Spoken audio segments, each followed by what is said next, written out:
In HomeByMe, you're able to customize some of the furniture within the platform. Today, I'm going to show you how to distinguish what you can customize as well as how to customize it. So let's dive in. So if you want to customize your furniture, you're going to go up to the second item over here, which is products lists, and you're going to go to furnish. Once you're in furnish, you can see a list of different items, and you want to go and look for some items. Now I'm going to use these sofas, armchairs, and poofs.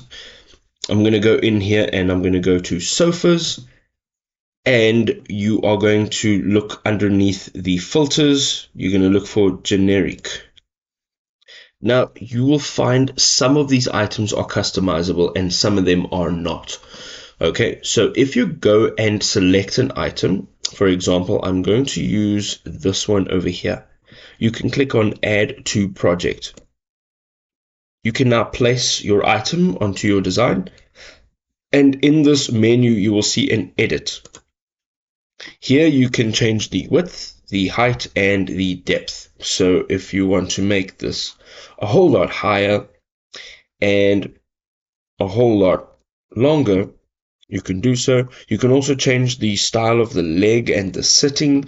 So there's quite a few different textures you can choose from over here. So all you'd have to do is select it. The same with the sitting section. You'll go ahead and select it. And now these will have been applied. Now you can go into 3D and you can look at your changes. Of course, this is a perfect size for this room. Now I'm going to just note again that only some of these items are editable. So if you are going in and looking for furniture and you click on it and it says edit, you'll be able to customize that.